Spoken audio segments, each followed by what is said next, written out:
Today we're going to be talking about molecule polarity. So molecule polarity really only affects two of the four main types of bonds that we know. So you've already learned ionic bonds. You should know polar and nonpolar covalent, and we learn a little bit about metallic. And in terms of what their electrons do and how to tell them apart and all that, that's great. But with molecule polarity, we are really focusing on the covalent ones only, both polar and nonpolar. All right, so we're looking at those. Now the saying that we're going to learn is called SNAP. What it stands for is symmetrical nonpolar, asymmetrical polar. And what it means is that if the molecule has symmetry, and I'll show you how to test for symmetry, then the molecule itself will be nonpolar, even if it's made up of polar bonds. And if the molecule is asymmetric, then it's going to be polar no matter what, because the asymmetry of the molecule is going to lead to positive and negative ends. So the first thing you have to do is draw them out. So the first step, draw CO2. It's going to get, carbon gets 4. Oxygen gets 6. Okay, and we end up with this.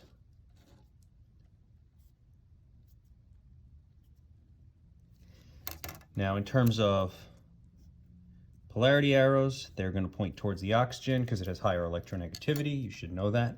And then for H2O, we're going to start with O. Oxygen's going to need 6. Well, it has 6, it's going to need 2, so it's going to get 2 oxygen. And when it's done, it's going to look like this, polarity arrows. Okay, now the shape of the molecule is going to be very important because when we look for symmetry, we are going to have to put 2 lines through it. So for this, well, I guess I'll use a highlighter. The way we test for symmetry is we draw a line like this, and we say to the right and left of this line, is it the same thing? So in other words, I have an oxygen atom on the right, I have an oxygen atom on the left. Notice, I don't care about valence electrons, meaning if you drew this side, you drew the valence or the lone pairs top side, and this side you did top bottom or side bottom. That doesn't matter. All I'm looking for is atoms. And then I do one more direction. I do top bottom, and I say, is everything above the same as everything below? And in this case, there's nothing above, there's nothing below. So then this molecule will be symmetrical and therefore nonpolar, even though it has polar bonds. All right, and now with water, it's going to be the opposite. Water, if you draw its 2 lines of symmetry, you draw one line like this and one line like this, it fails in both directions. For this one, there's no hydrogen over here, and for this direction, or up, down, there's no hydrogen up. Now, some people would ask, and they would say, well, what if you did it this way? While that's true, it is symmetrical in this direction, you would then have to do the other direction, and in this direction, it would fail. So if one direction fails, then it is not symmetrical. All right, and so this molecule is asymmetrical and polar. Part of the reason is because of the shape. So when we look at a water molecule, it's going to be bent like that. And when we look at CO2, the double bonds, if you could see these double springs, are going to make the atom or the molecule align. Now, one thing I want you to notice, if I disconnect one of the bonds, now this is obviously not the exact reason it really happens, but this model actually does kind of do a good job of it.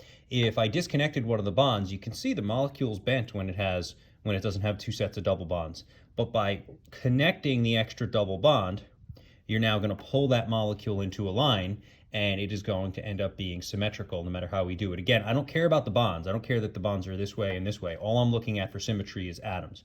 Red above, red below, nothing on the right, nothing on the left. And that makes it symmetrical. The true reason when we talk about molecule shapes has to do with the theory we call VSEPR, valence shell electron repulsion modeling.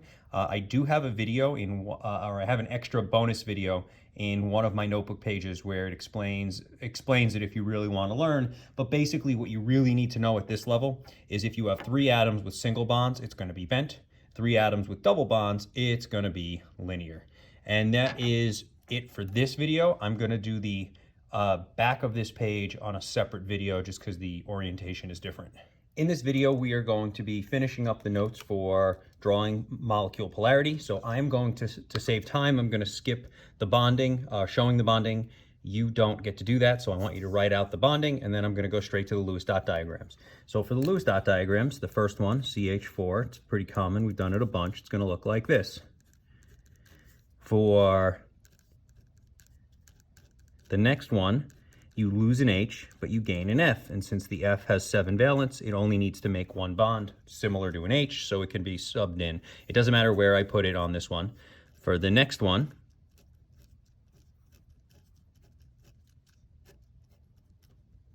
you're going to need 2 Fs, so I made a mistake. I'm just going to turn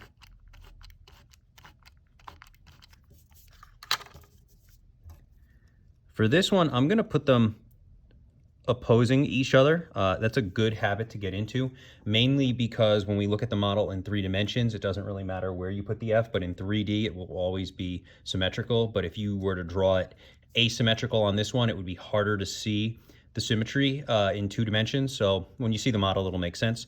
For the next one, it doesn't matter which one you switch over, because there's going to be 3 and 1. So it'll be asymmetrical no matter what.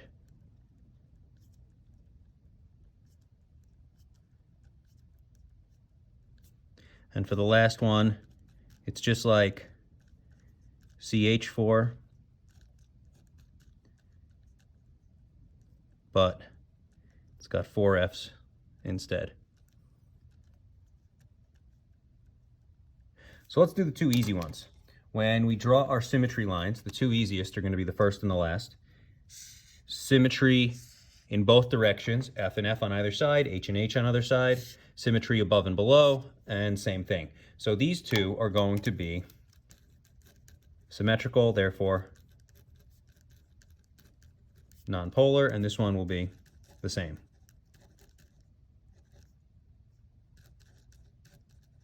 Now let's do the next 2 that are easy. These 2 fail. In other words, they're symmetrical in this direction, right? In this case, this one's actually symmetrical in that direction. Doesn't matter. But if I were to do the other direction, I'm going to fail. So maybe I'll use a different color. Well, I can do it this way. If you look, this one, it's not going to work in these directions. You're going to fail this way, and here you're going to fail this way. Okay, and the reason is, for this one, I have an F on one side and an H on the other, and then for this one, I've got an F and H on opposite sides, and they're not the same atom, so therefore these 2 are going to be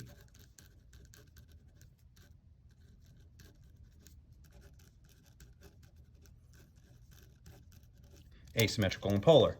This middle one, the way I have it drawn this way, it does work in both ways. So it's F and F above and below, that's symmetrical. And if I do the top bottom line, it's H and H, which is also symmetrical. So this one is nonpolar. Now, the reason I'm going to show you these is because when you look at the models for these guys, particularly, we'll start from the outside in 3 dimensions, they're a little bit harder to see what's going on. So in 3 dimensions, if I hold them up like this, you can see the 2 lines of symmetry. I'll just do one. I'll hold one here. They're actually symmetrical in 3 dimensions. This is one way, and then this would be the other way is the symmetry. But in 3D, they kind of don't, you know, when you hold them upright and you look at them, they're right. And then same thing with CF4, symmetrical in this direction and symmetrical in this direction. For the 2 that only have one of a kind, right, they're going to fail in this direction every time because you have a H, which is yellow, and a green, which is the F, on either side. And then the same thing here, it'll just be reversed, and for the same reason it fails. Now, the one that throws people off is the middle one, because they say, well, what if I drew it differently? Well, in 3 dimensions, it doesn't matter, because in 3 dimensions, if you look at this, so the way I have it drawn like this, with the F's top bottom and the H's left right. But if you were to draw it like this, with the H's top and right, or the F's top and right, and the H's left and down, all you have to do to see the symmetry is rotate the molecule in 3 dimensions, and then there it is. There's a line of symmetry right there, right? You could see that pretty easy. And then there's a line of symmetry right there. And so in 3D, this one is going to be symmetrical, but you can draw it in 2D and unfortunately make it look asymmetrical. So I'm just going to say, when you're given the option, draw it make it symmetrical, because in 3D it really is, and that's what ultimately matters. The molecules aren't two-dimensional things. So that's everything for this video. In this video, we're going to look at different polar molecules, or very common polar molecules, and how they attract to each other, to magnetic fields, and to ions. And so this is going to be basically the application of molecule polarity in several different circumstances. So the first thing we have to understand is how they behave in a magnetic field. So if you take an H2O molecule and put it in a magnetic field, it's not just going to sit there. It's actually going to align itself so that opposites attract. So instead of drawing it the way we normally do, which is kind of like a right angle bend, I'm still gonna have that, but it's gonna look like this. And the reason it looks this way is because we know that the oxygen has a higher electronegativity, and it's the negative end. So if you think of this as the negative end of the molecule, right, and then this as the positive end of the molecule, the positive will attract to the negative plate, and the negative will attract to the positive plate. So these molecules could be in any orientation you wanted. Let's say the magnetic field were off, they'll just kind of be floating around doing whatever they want. As soon as you turn that on, they're going to line up. And that's actually a very common and useful thing for molecules. It's used in a lot of medical devices. They take advantage of this. For NH3, it's the same idea. So the N is going to, I'm going to kind of draw it as a pyramid the best I can. This is kind of like, this is me kind of draw it in 3 dimensions, even though it's not.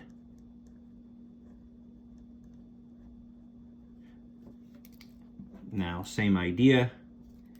This is the negative end of the molecule because of electronegativity differences. This is the positive end of the molecule, that side. And when you turn on the electric field, opposites attract. And then for the last one, HF's easy. It's actually gonna do this, which is backwards from the way we draw it, but that doesn't mean it can't be drawn this way. Since F is more electronegativity, or has higher electronegativity, it's the negative end, and then that's the positive end. And then again, we know opposites attract. Now, with these, one thing I want you to do, so this is the basics, and then the rest of it's just going to be applying this concept to different scenarios. So let's go over them. So the first one is draw 6 H2O molecules and show their intermolecular forces, or basically a simple way of saying it is show how they attract to each other. That's what intermolecular forces are. So for this first one, you can draw an H2O any way you want. So if you think of an H2O molecule, not so much like this, but think of it more like this. So you have a positive, which is the H, a negative, which is your O, and another positive, which is your other H. If you think of it like that, another molecule is going to want to line up probably something like this. It's going to want to have the positive, the negative, and then the positive, so that they can attract to each other. So that's the general idea, okay? Now, what we're going to do is we're not going to show this, but we're going to draw it out. So another H2O would kind of line up like this.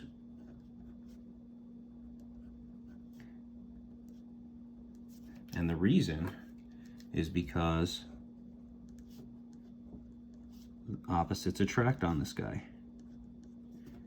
And you end up having this H attracting to that O because it's negative, and this H attracting to that O. And now we could keep going. We could put another one in here. We could have an O, keep the coloring. Could have an O here with an H there and an H there. We could have another, we could have a H here with an O here, the other H over there. We could have it come in here. We can have an O here, H, and then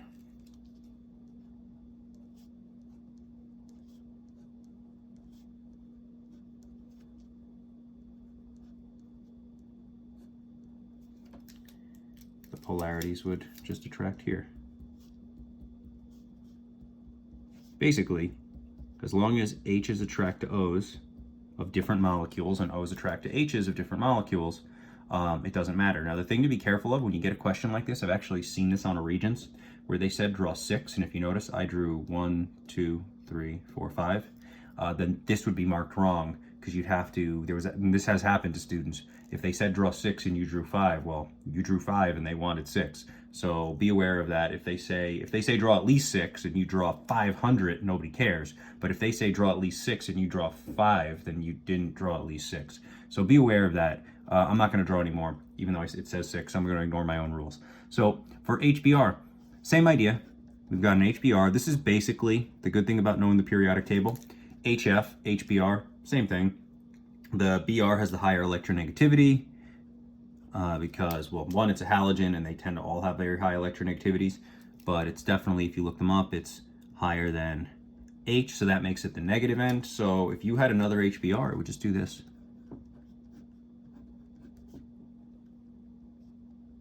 And then the attraction would be here. Now, you could just keep doing this. You could just go H, Br, Br. I mean, that's totally fine. You can keep going and it'll just never stop. There's really no limit to it, right? Or you could put one here, H, Br. You could put one in the middle, H, Br. You could do them pretty much anywhere. There's no rule to it. The only thing you have to worry about is you have to make sure that you have opposites attracting. So the attraction for these would just be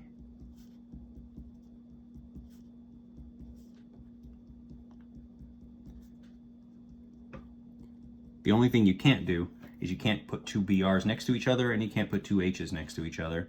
And it will help if you know the positives and negatives, because when you do this problem, that's a little different. So what they want you to do in this last one is draw 3 water molecules around the sodium ion and 3 water molecules around the chlorine ion. So the issue that you have to remember is over here. The oxygen end of the water is negative, sodium's positive. So what's going to happen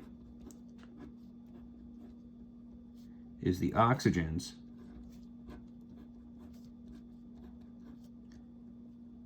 are going to be like this.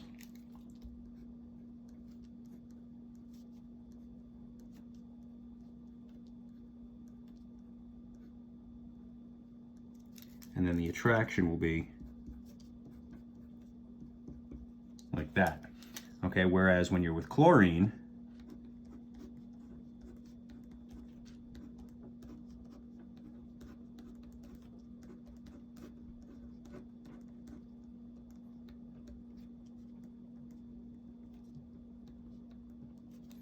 they're going to look like this, and the reason is opposites attract again. The hydrogen is the positive end, so it's going to be attracted to the negative end. So then your attraction, your molecules will flip.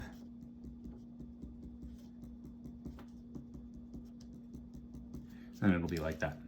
And so that's, I guess, the hardest one, but you do have to be aware of the charges and the role they play in attraction. And also you have to know which ends are positive and which ends are negative, especially for problems like this where you have to, if you drew them in the reverse order, they'd be wrong, because the negative end of the H2O doesn't want to be anywhere near the negative Cl, and same thing here. So that's everything for drawing polar molecules.